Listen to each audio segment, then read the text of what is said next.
Parfois, ma tête me faisait si mal que je ne pouvais pas la lever du lit. Je pensais que c'était dû à l'hypertension, mais j'ai découvert, bien sûr, que ce n'était pas le cas. Pendant toute sa vie d'adulte, Evelyn Cartwright avait souffert de maux de tête, mais celui qu'elle eut un dimanche d'avril 2014 n'était pas comme les autres. C'était comme une pulsation qui me frappait dans la tête, et la douleur était pire que tout ce que j'avais jamais ressenti dans ma vie. Je me suis levée et je suis allée aux urgences, tellement c'était terrible. Après une IRM, le docteur lui annonça la nouvelle.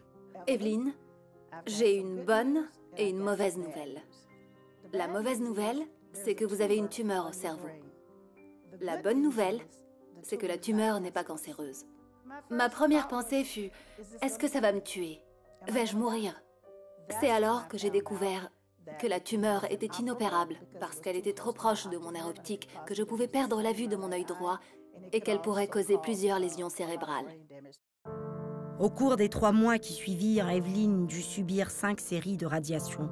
À la maison, les choses étaient déjà difficiles. En même temps que j'étais en train de traverser tout ça, mon mari était mourant. Je m'occupais de lui tous les jours comme si de rien n'était. Je me suis dit, Dieu, où es-tu dans tout cela? Qu'est-ce qui se passe vraiment ici? Tu sais que je t'aime et que je te sers.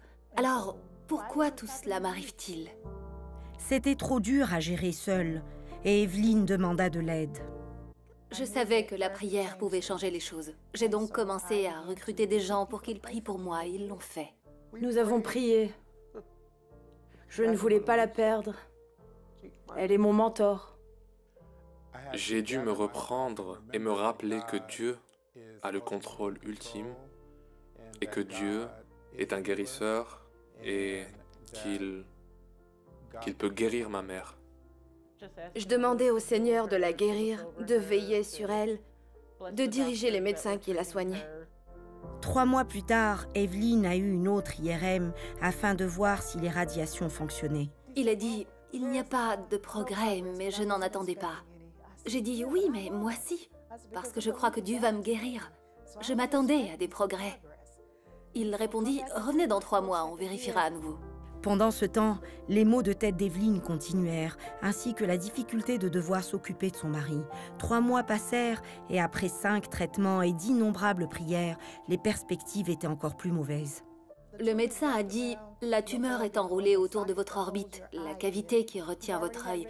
Vous avez déjà eu des radiations pour traiter ça. Alors revenez dans 3 mois et nous verrons où nous en sommes. Ce rapport et la possibilité qu'elle perde la vision d'un œil était particulièrement pénible à entendre pour sa famille. Je ne comprenais pas pourquoi ça ne s'améliorait pas. Je veux dire, nous prions tous.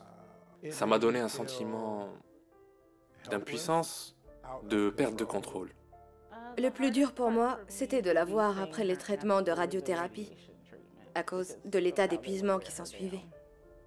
Ma foi en Dieu avait alors tellement grandi que ça ne m'a pas ébranlée. Parce que peu m'importait ce qu'il disait, j'étais déterminée à croire que Dieu allait faire ce qu'il avait dit qu'il allait faire. Evelyn sentit ensuite que le Seigneur lui demandait d'arrêter de prier pour la guérison et de commencer à le louer. Elle demanda à ses proches de faire de même.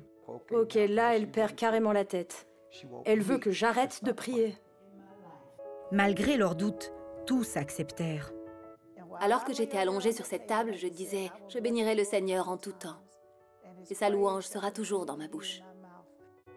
Ensuite, 9 mois après son diagnostic, Evelyn retourna voir le médecin pour un autre scanner.